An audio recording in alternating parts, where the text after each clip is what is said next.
여호수아서 13장 1절 한 절 말씀이고요. 13장의 말씀 함께 한 목소리로 읽겠습니다. 시작. 여호수아가 늙고 나이가 많아졌다. 주님께서 그에게 말씀하셨다.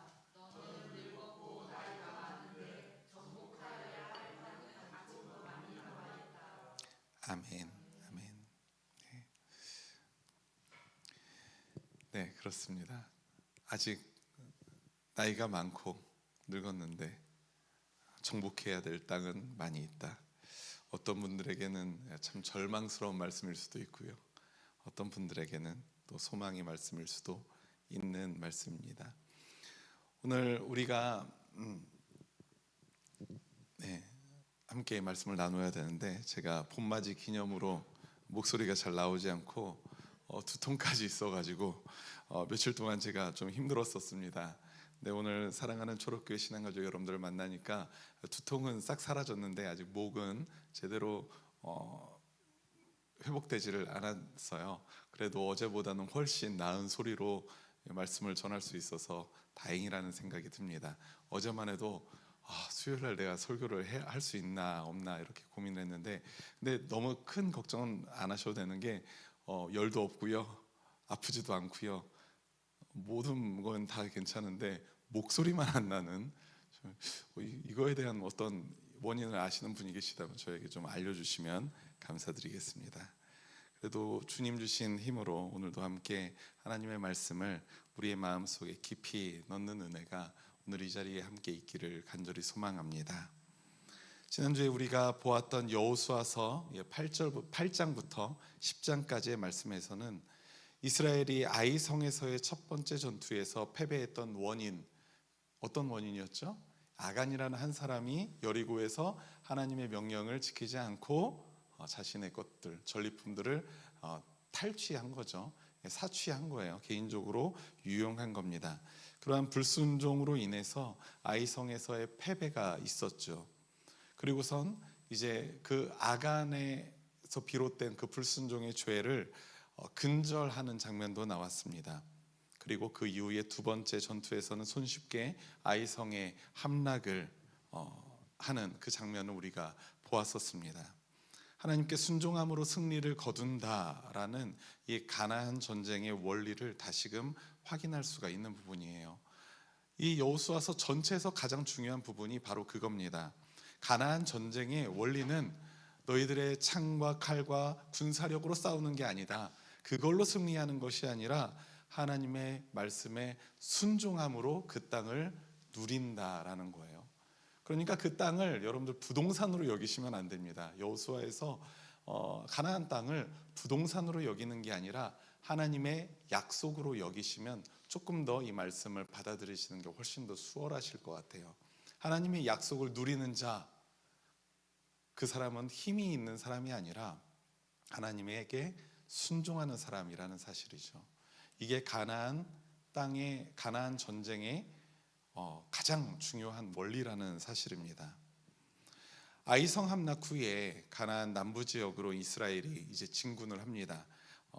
맨 처음에 여리고와 아이성이 가나안 전체 지역이 길 따랐거든요. 네, 제가 지도를 생각해 보니까 길 따랐습니다. 이렇게. 그런데 맨 처음에 여리고와 아이성이 이제 중앙 부분에서, 그리고 하나님의 율법을 이 그리심산 쪽에서 함께 나누죠. 그러니까 이 중부 지역으로 들어온 겁니다, 맨 처음에. 그런 다음에 오늘 말씀에서는 이제 지난주에 말씀에서 남부 지역을 한번 쭉 오갔었죠. 그리고 오늘은 이제 남부 지역에서 어떤 일이 있었냐면 가나안의 이방 부족들과 싸우게 되죠. 그런데 재미있었던 장면이 하나 있었어요. 여러분들이 기억하시겠지만 히위 부족 중에서 기브온 주민들이 있었습니다. 근데 이 기브온의 주민들이 이 히위 이쪽에 있는 기브온 사람들이었습니다. 기브온 사람들이 이스라엘 공동체를 두려워했어요. 그랬기에 꼼수를 부려서 이스라엘과 동맹을 맺으려고 합니다. 그들이 자신은 히위 사람입니다 라고 밝힌 게 아니라 자신들은 저 멀리에서 온 사람들입니다 라고 하면서 동맹을 맺었어요. 여호수아는 아주 순진한 여호수아가 속아 넘어갔죠. 속아 넘어간 거예요. 그래서 결국 하나님은 그 꼼수를 부린 기브온 자손들을 전멸시킨 게 아니었습니다. 그들이 맺은 그 약속, 동맹의 약속은 이제 파할 수가 없는 약속이었던 겁니다. 그로 인해서 여호수아는 화를 내었지만 결국 그 기브온 주민들은 하나님의 제단을 섬기는 종으로 살아갈 길이 열리게 되죠. 그들 또한 하나님의 백성이라는 울타리에 속하게 되었다는 겁니다. 여러분들이 흔히 히브리 민족 하면 혈연 관계처럼 느껴지잖아요. 근데 일단은 기본적인 베이스는 혈연 관계인 게 맞지만 사실 히브리 민족은 혈연 관계를 넘어서는 굉장히 넓은 의미입니다. 성경에서 그런 부분이 많이 나와요. 오늘 지난주에 함께 나눴던 이 기브온 주민들도 혈연하고는 전혀 상관이 없지만 그들은 히브리 민족들에게 편입된 민족이 되어버립니다. 그리고 그 당시에 양자를 삼는 문화도 굉장히 많았습니다. 그래서 어떤 피부 색깔이 다르더라도 썩 마음에 드는 아이가 있다면 우리 집에 양자로 삼아서 우리 집에 상속자로도 여길 수 있는 그러한 문화들이 굉장히 성행했던 곳이 바로 히브리 지역이라는 것을 여러분들 기억하시면 조금 더 좋을 것 같아요. 그러니까 유대인은 단순히 핏줄이 아니다라는 거예요. 그 이후에 이제 기브온 주민들을 탐탁치 않게 여기는 사람들이 있었습니다. 당연히 이 나머지 가나안 민족들, 가나안 부족들이 이 그 기브온 주민들을 배신자로 여겨서 그들을 복수하려고 해요.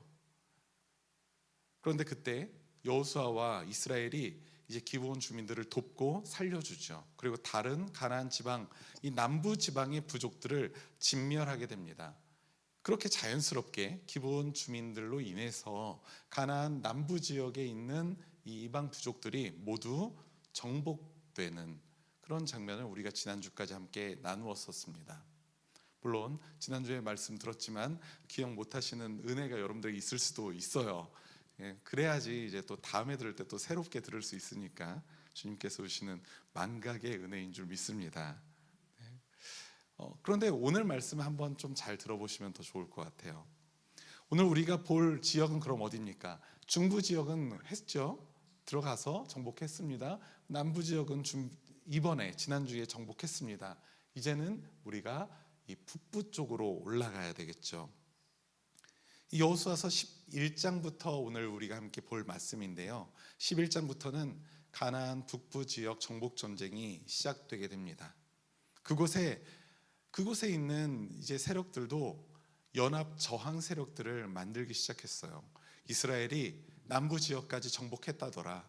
이제는 우리에게까지 올 텐데 우리가 어떻게 할 것인가? 두 개의 선택이 있다고 했죠. 지난주에 투항할 것인가? 그래서 동맹할 것인가? 아니면 저항하다가 함락될 것인가예요. 그런데 이 가나안 북부 지역의 사람들은 저항을 택합니다. 그리고 연합 저항 세력의 중심은 하솔이라는 지역의 야빈이라는 왕이었는데요. 그는 여호수아 군대와 맞붙기 위해서 엄청난 대군을 모으기 시작합니다. 각 부족에게 전가를 보내요. 그런 다음에 그 군대를 다 모으게 되는 것이죠. 우리 함께 11장 4절 말씀 함께 읽어볼까요? 시작. 이 왕들이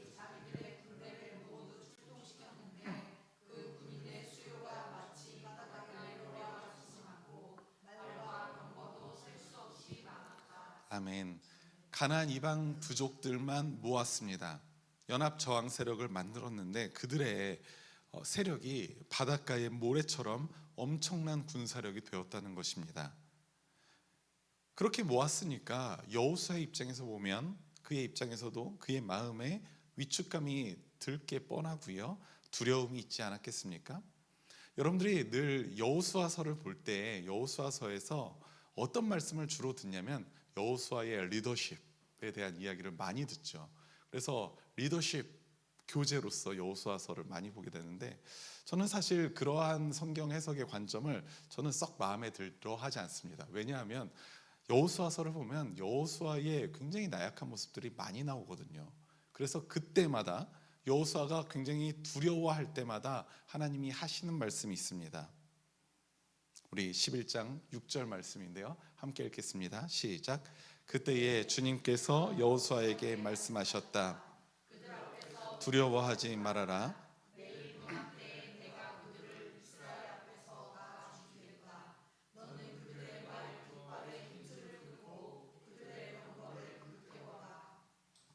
아멘. 아멘. 여호수아가 두려움에 빠질 만한 상황이 될 때마다 하나님이 하시는 말씀이 뭐예요? 두려워하지 말아라.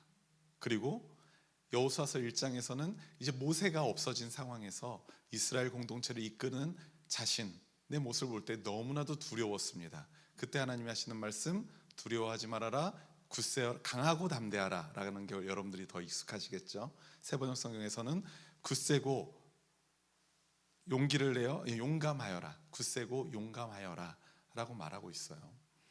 여호수아가 이미 멘탈적으로 굳세고 용감합니다. 그리고 이미 두려움이 없습니다. 그렇다면 하나님이 왜 이런 격려의 말씀을 할까요? 여호수아가 두려움에 빠졌기 때문에 그 마음을 아시는 하나님께서 여호수아를 격려하시는 말씀인 줄 믿습니다. 이 두려워하지 말라는 말씀과 함께 그냥 아무런 근거 없는 그 말씀이 아니었어요. 두려워하지 말라라는 말씀과 함께 하나님은 승리의 약속을 여호수아에게 주시고 계십니다. 내일 이맘때에 내가 하나님이 그들을 이스라엘 앞에서 다 죽이겠다. 두말할 나위 없이 너희들은 승리할 것이야. 왜? 내가 그렇게 할 거니까. 이후에 메롬이라는 물가에서 가나안 연합군을 습격해서 대승을 거두게 됩니다. 우두머리였던 하솔 왕 야빈을 잡아서 처단을 했지만 우리가 여리고 때에는 하나님께서 모든 전리품 갖지 말고 하나님께 다 불태워서 바쳐라 라고 했지만 그 이후에 아간의 범죄 이후에 지난주에도 함께 나누었지만 전리품을 갖도록 하시잖아요. 근데 여기서도 마찬가지로 가나안 북부 지역의 성을 함락시킨 후에도 가축이나 전리품들을 이스라엘 자손들이 갖도록 하십니다. 아이성 전투 이후에 하나님이 허락하신 거죠. 그리고 11장 20절 말씀을 보니까 하나님께서 가나안의 7 부족들을 전멸시키신 이유가 있습니다. 전리품은 갖게 하셨지만 그 주민들은 다 전멸시켰는데요. 그 이유 함께 읽겠습니다. 시작. 주님께서 그 원주민들이 고집을 부리게 하시고 이스라엘에 대항하여 싸우다가 망하도록 하셨기 때문이다. 아멘. 그러니까 그들의 고집은 하나님의 나라가 도래하고 있음을 보고도 맞아들이지 않게 합니다. 그리고 그것을 하나님께서 의도하셨다는 거예요. 물론 가나안 지역의 이방 부족들, 7 부족들이 왜 그런 처우를 받아야 됩니까? 라고 묻는다면 그 이전에 성경에 기록되지 않은 부분에서 이 가나안 이방 부족들이 하나님 앞에서 범죄하였고 완악하였고 또 패역하였기 때문에 노아 홍수 때에 노아에 같이 살아가던 뭇 사람들이 다 홍수에 전멸되었듯이 하나님께서는 이 땅을 차지할 민족을 이제 이스라엘로 갈아 끼우기를 작정을 하신 거죠. 물론 여기에서 우리가 정의의 문제를 묻기 시작한다면 철학적인 이야기를 해야 되지만 오늘은 그러한 부분은 우리가 나중에 설교를 통해서 함께 듣도록 하고 우리가 수요일 날은 철저히 텍스트에 근거해서 함께 성경을 배워가는 부분이기 때문에 그런 철학적인 부분은 나중에 함께 다루도록 하겠습니다. 여튼 이제 가나안 땅에 살아가고 있던 이방 부족들을 이제 이스라엘 백성으로 이제 바꾸시려고 하는 하나님의 작정, 그로 인해서 이스라엘 사람들이 아니라 이 원주민들이 고집을 부리게 하십니다. 고집을. 그리고 그 고집은 하나님의 나라를 받아들이지 않게 하는 고집이죠. 생각해 보십시오. 우리 그리스도인들이 걷게 되는 우리의 신앙의 여정 속에서도 때때로 우리들의 고집, 그것이 장애물이 될 때가 얼마나 많습니까? 하나님의 말씀이 우리에게 주어지더라도 나 스스로의 고정관념이 있고요, 내가 평생껏 가지고 있었던 가치관이 있고요, 그리고 세속적인 이해관계 속에서 내가 고집부리면서 애써 순종하기를 포기하게 됩니다. 그리고 또는 하나님의 말씀을 애써 외면하게 되죠. 예를 들면 여리고성 전투를 한번 예를 들어보자면 이런 거예요. 하나님의 이해 못할 전략을 들었습니다. 사실 이해 못할 전략이잖아요. 여리고성을 하루에 한 바퀴씩 돌다가 마지막 날 일곱 번째 날에는 7바퀴를 돌고 다 같이 모여서 와 소리 지르면 너희들은 승리할 것이다. 이게 말이 되냐고요. 이해하지 못할 하나님의 전략이 있었는데 우리가 만약 이러는 거예요. 하나님께 에이 하나님 성 주위를 돌다가 함성을 지르라니요. 그게 말이 됩니까? 그 시간에 우리는 무기를 점검하고 군사훈련을 더 하겠습니다 라고 한다면 하나님의 이 거룩한 전쟁에서 승리할 수 있었겠습니까? 세상의 논법에서는 무기를 점검하고 군사훈련을 더해서 군사력을 높이고 싸움에 전투에 임하는 것이 너무나도 합리적인 방법이겠죠. 하지만 그건 적어도 하나님의 방법은 아니라는 사실입니다. 다시 말하지만 가나안 정복 전쟁은 우리의 군사력으로 싸우는 전쟁이 아니에요. 우리의 힘과 능력으로 싸우는 게 아니라 하나님의 말씀에 순종함으로 누리는 전쟁임을 여러분들 기억하시기 바랍니다.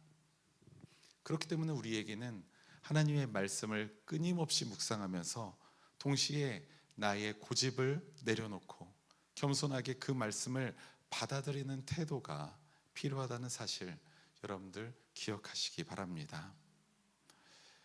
여호수아서 12장부터는 굉장히 지루한 말씀들이 이제 시작이 됩니다. 이스라엘 백성에게 정복당한 가나안 땅의 성읍과 그 성읍의 왕의 이름들이 아주 자세하게 열거되고 있는 거예요. 보통 구약 성경에서 지명의 이름 그리고 사람의 이름이 떼거지로 나오는 부분이 가장 재미없는 부분이잖아요. 출애굽기로부터 한 몇 장씩 꼭 그렇게 읽기 어려운 부분들이 많이 나오는데 그래도 감사한 것은 우리가 이 수요일 성서배움터에서 이미 레위기와 민수기를 마쳤다는 거 너무나도 감사한 일이죠. 이제는 그렇게 민수기처럼 통으로 나오는 부분은 많이 없고요. 이제 짧게 나오는데 바로 그 짧게 나오는 부분 중에 하나가 바로 이 12장과 13장의 말씀입니다. 루벤, 갓, 므낫세 반지파 이들의 공통점이 무엇이 있겠습니까? 이 정도는 이제 좀 기억하셔야 될 텐데 루벤 지파, 갓 지파, 므낫세 반지파 이들은 요단을 건너지 않겠다라고 모세에게 말했던 지파들이죠. 그런데 모세가 원래는 허락하지 않았습니다. 그런데 이들이 결단을 하는 것이 자신들이 가나안 정복 전쟁을 맨 앞에서 다 치르고 우리의 동족들에게 다 그 땅을 분배하고 우리들은 다시 요단강 동편으로 넘어가서 그곳에 살겠습니다. 그곳에 정착하겠습니다. 그러니까 이제 모세가 그것을 약속하죠. 그것을 이들은 지켰습니다. 그래서 그들이 정착할 요단강 동편에서부터 나머지 지파들이 정착할 요단강 서편에까지 아주 광활한 영토였어요. 그리고 12장 마지막 절을 보니까 이스라엘이 승리를 거둔 왕이 무려 31명이나 된다고 합니다. 그러니 이스라엘의 승리가 얼마나 큰 성취였는지를 엿볼 수가 있는 것이죠. 그런데 재미나게도 아까 전에 우리가 읽었던 여호수아서 13장 1절에서는 조금은 다른 분위기를 연출하고 있습니다. 13장 1절 우리가 함께 다시 한번 읽겠습니다. 시작. 여호수아가 늙고 나이가 많아졌다. 주님께서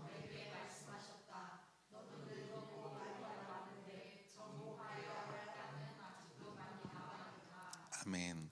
공교롭게 제가 물을 딱 마실 때 여러분들이 입을 모아서 너는 늙었고 나이가 많은데 하니까 순간 제가 웃음이 났었어요. 네. 성서학자들은 이때 여호수아의 나이가 약 90세 정도가 되었을 것이라고 추측을 합니다. 굉장히 많은 나이죠. 이토록 여호수아가 이제 늙었는데 정복하지 못한 땅이 아직도 남아있다라고 말합니다. 12장까지는 다 정복한 것처럼 느껴지잖아요. 그런데 13장부터는 아직 남아있는 땅이 있다고 말하고 있어요. 이스라엘에게는 앞으로도 계속 이루어야 하는 하나님이 주신 사명이 있음을 이 말씀은 강조하고 있는 것입니다.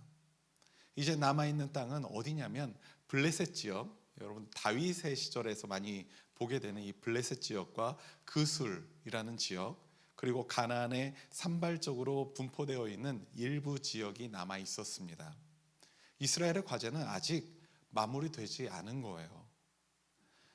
하지만 13장 7절 말씀에서 하나님의 명령이 주어집니다. 13장 7절도 우리 함께 읽어볼까요? 시작. 너는 이제 이 땅을 9지파와 므낫세의 반쪽 지파에게 유산으로 나누어 주어라. 아멘. 아멘. 아까 전에 요단의 동편에 나가 있었던 르우벤 지파, 갓 지파, 그리고 므낫세 반 지파, 므낫세의 반쪽짜리 지파라는 거예요.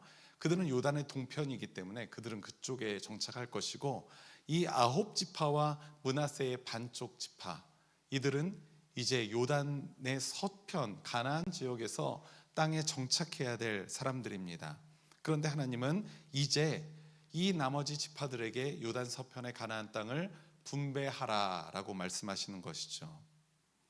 이후의 말씀에서는 요단 동편에서의 땅 분배와 14장으로 넘어가서는 요단 서편에서의 땅 분배에 대해서 아주 상세하게 기록되어 있는데요. 그 땅이 어디서부터 어디까지다 뭐 이런 부분까지 우리가 나가지는 않겠습니다. 근데 한 번 정도는 여러분들 그 부분을 읽어보시는 것도 추천드립니다. 여호수아 13장의 과정을 보면 저에게는 조금 의아한 부분이 있었어요. 분명히 1절부터 5절까지는 여호수아가 나이가 많은데도 아직 정복해야 할 땅이 남아 있음을 이야기하고 있습니다. 아직 지금 가나안 정복 전쟁이 완료되지 않았다는 거예요. 그런데 곧바로 이 7절 말씀에서부터는 땅 분배를 시작하고 있다는 겁니다. 저에게는 이게 조금 의아했습니다. 만약 가나안 전쟁에서 승리하지 못한다면 각 지파에게 땅을 분배하는 이 말씀은 섣부른 설레발일 수 있지 않겠습니까? 그렇지 않겠어요? 요즘 프로야구가 개막된 지 얼마 안 됐는데요. 야구를 좋아하는 사람에게 아주 흔한 말 중에 하나가 있습니다. 설레발은 필패다. 무슨 말이에요? 설레발 치다가는 다 이기고 있는 것처럼 느껴지다가도 막판에 뒤집혀서 질 수밖에 없다라는 말이에요. 여호수아의 땅 분배가 설레발일 수도 있지 않겠습니까? 하지만 여호수아의 선택은 단순한 설레발이 아니었음을 오늘 13장 6절 말씀을 통해서 우리가 알 수가 있어요. 분명히 근거가 있는 말씀이었습니다. 13장 6절 함께 읽겠습니다. 시작. 그리고 레바논에서부터 미스르봇 마임에 이르는 산간 지방에 사는 모든 사람 곧 시돈 사람을 내가 이스라엘 자손 앞에서 모두 쫓아낼 터이니 너는 오직 내가 너에게 유산으로 나누어 주어라. 아멘.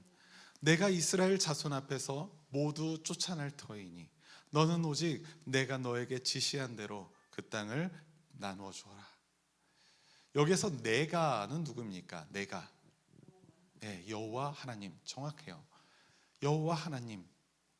아직 여호수아가 정복하지 못한 땅, 이제 여호수아는 너무 나이가 많아서 그의 힘으로는 감당하지 못할 그 사명처럼 보이는 것이 남아 있었습니다. 하지만 그 일은 결국 여호수아가 하는 일이 아니라는 거예요. 그러니까 여호수아는 두려워하거나 걱정할 필요가 없습니다. 자신이 나이가 많고 자신이 할 힘이 없고 능력이 없더라도 그 일은 여호수아 스스로가 하는 일이 아니라 내가 여호와 하나님이 하신다는 그 확신을 이 말씀을 통해서 하나님이 주시기 때문입니다. 그러니 너는 오직 내가 너에게 지시한 대로 그 땅을 이스라엘 자손에게 유산으로 나누어 주어라 라는 말씀을 여호수아는 받아들일 수가 있었다는 것입니다. 하나님이 남아있는 이방 부족들을 모두 쫓아낼 것이다 라는 그 약속에 대한 믿음 없이는 아마 여호수아는 순종할 수가 없었다는 사실을 여러분들 기억하시기 바랍니다. 사랑하는 우리 초록교회 신앙가족 여러분, 믿음이 뭔가요? 믿음이 뭘 믿는 겁니까? 하나님이 우리에게 외아들을 주시고 그 외아들이 우리를 위해서 십자가 지셔서 죽으시고 3일 만에 부활하셨습니다. 믿습니까? 아멘. 이 명제를 믿는 게 믿음입니까? 우리 그리스도인들의 믿음은 하나의 명제로 딱 되어 있고 그 명제에 동의하면 너는 그리스도인, 동의 안 하면 너는 불교인. 이게 아니에요. 믿음이라는 것은 하나님의 약속에 대한 믿음입니다. 하나님의 나라가 우리에게 온다는 것에 대한 믿음이에요. 그 믿음이 있을 때 우리는 소망으로 살아갈 수 있는 능력이 생김을 여러분들 기억하시기 바랍니다. 하나님의 약속을 믿는 믿음이 우리를 순종할 수 있도록 하는 동력입니다. 그래서 우리에게는 무엇보다 하나님의 약속이 무언지 살피는 과정이 반드시 필요하다는 사실을 여러분들 믿으시기 바랍니다. 우리 그리스도인들에게 하나님의 약속을 살피고 알아가는 것 무엇이겠습니까? 어떻게 하나님의 약속을 우리가 알아가고 그 약속을 배워가겠습니까? 여러 가지 방편이 있겠지만 우리에게 너무나도 확실하게 주어진 것이 있어요. 하나님의 말씀, 성경을 배우고 묵상하고 그 말씀에 실천하는 것 아니겠습니까? 그렇기 때문에 오늘 이 자리에서 여호수아서의 말씀을 배우는 여러분들은 정말로 복된 하나님의 백성이심을 여러분들 기억하셨으면 좋겠어요. 아무나 하나님의 말씀을 배우고 그 말씀을 깨달아가고 그래 하나님이 나에게 이렇게 말씀을 주시는구나 무릎을 탁 치는 것이 아닙니다. 오늘날 이 땅에 하나님을 믿는다라고 말하는 그리스도인들 중에 교회를 다니는 교인들 중에 하나님의 말씀을 충분히 받아들이지도 배우지도 알아가지도 못하는 사람들이 얼마나 많은지 모릅니다. 단순히 목사의 말은 잘 알아요. 목사의 말은 잘 배우죠. 한국 교회 교인들은 정말 목사의 말에 이렇게 잘 듣는 거는 진짜 세계 최고입니다. 그렇지만 하나님의 말씀을 내가 인격적으로 받아들이는가? 하나님의 말씀을 내가 인격적으로 믿는가? 그 말씀을 내가 인격적으로 살아내고 있는가? 묻는다면 저는 한국교회 교인들의 비율을 따지자면 상당히 소수일 거라고 생각을 합니다. 하나님의 약속을 믿고 순종의 자리로 나아가지 못하게 하는 우리들의 고집이 있습니다. 그 고집들은 우리로 하여금 믿음과 순종을 시도하지 않게 만들고요, 믿음과 순종을 외면하게 만듭니다. 하나님의 말씀이 망치와 정이 되어야 돼요. 망치와 정이 되어서 딱딱히 굳어진 우리의 고집들을 깨어 부수는 은혜가 저와 여러분들에게 있기를 간절히 소망합니다. 그런 우리들에게 하나님의 나라와 풍성한 삶을 누리는 은총을 충만하게 부어주시는 하나님의 은혜가 이 자리에 함께 하시기를 주님의 이름으로 축원합니다.